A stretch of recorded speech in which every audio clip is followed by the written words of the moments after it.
How's it going? In the Weeds with Dave. Apparently that's my name now, or the name of my channel. Is this where I say like, subscribe, smash that button or something like that? Anyway, so we're going to talk about buying the dip. I heard somebody say that the other day. I was sitting in some meeting and somebody was telling their people that this is the time to get in the market. It's time to buy the dip. And I was like, well, is it actually time to buy the dip? You know, anecdotally, I think it is because everything's been trending in the right directions over the last 3 or 4 months. But what do the numbers actually say? When you're looking at rates, those are doing much better. They peaked out last October, November around 7.2 to 7.5. This week, somebody can lock at 6.63. That's a decent rate. I mean, not comparatively to 2 years ago, but historically, that's not bad. Median home prices, they only rose by like 2.6 to 3.1% year over year, which is historical norms. That's not abnormal. That's a great leveling rate so that nobody gets priced out inside of a year. That's a pretty stable increase. Average time on market, now this is another one, that's up to 50, 60 days is the average days on market. Now that's a 24% increase year over year. As things sit on the market, I always tell my sellers, days on market is dollars out of your pocket. So if you're approaching it as a buyer, that's actually a good thing. Inventory levels, there's around 2,800 listings on the market right now, which is about a 34.5% increase year over year. That's a pretty big jump. That's 3.2 months of inventory. A balanced market's approaching 6 months of inventory. A quote-unquote statistical balanced market is 6 months of inventory. So we're doing way better than we were 2 years ago as far as inventory goes.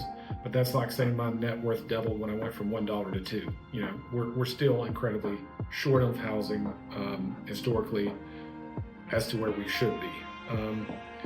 The other one is seller concessions and listing price. So 56% of homes are being sold with price adjustments down.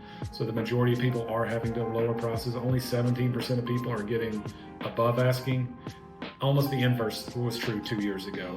I think our team's average sales price was something on the order of 106% of list price. So, I mean, things really flipped in that regard. Also, that's a good trend for buyers.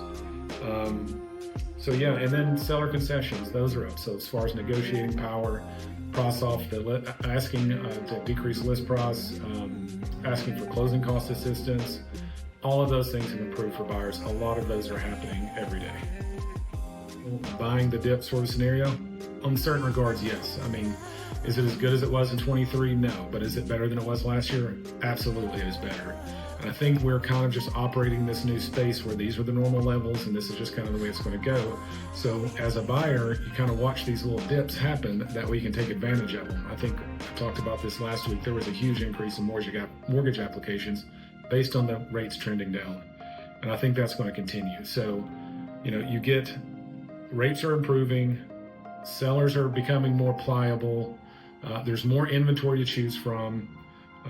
So I think overall it is a dip in the market. And why they would call it a dip is, let's say the federal government does manage to get rates down or rates on their own decline, which a lot of people are predicting they will, they just don't know when. But when they do go down, there's such pent-up demand by buyers who've just been on the sideline. Either they've been rate locked or they've just been priced out. So when those numbers come down, the pressure is going to go up, and there's going to be a lot of buyers in the market, which could cause the housing prices to actually accelerate again. You know, it's the whole supply and demand thing. Until we fix the supply and demand problem, any kind of spikes in interest in housing is going to cause prices to go up along with it. So yeah, on one regard, it is definitely a dip, and I would be pushing towards, if a buyer's sitting on the sideline waiting for an opportunity, this is definitely an opportunity.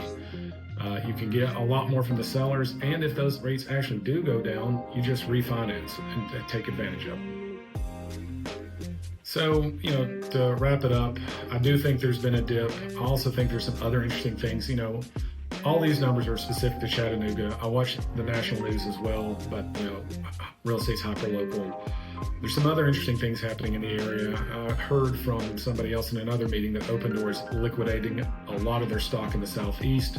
They're a company that just cash buys houses, they're a corporation, and they're about to have to refinance their rates, and to avoid getting hurt, they're liquidating a lot of their stock. So that's why to my mind, that's why there's been an increase in inventory. Like there was a pretty good bump over the last month in inventory. And I think that's also due to Opendoor. Some other interesting Chattanooga economic news is Volkswagen is doing buyouts. So they're trying to shrink their workforce. Apparently the EV isn't doing well, but I don't think that's commentary on Volkswagen. That's just commentary on that space in general. All EV companies are down. So I was like, okay, well, that could put pressure by adding inventory if those people start selling houses. The other interesting news then on the flip side is there's a company called Novonix in town. I believe I got that right. They are a electric car company parts supplier. Well, they just got I think it's something like $1 billion tax grant from Chattanooga to be spread out over 15 years because they're going to grow their plant because they actually see that as the future.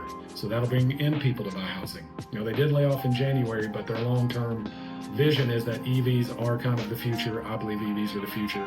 So as far as that goes, you know, that's going to bring more people into Chattanooga, which also could drive housing demand.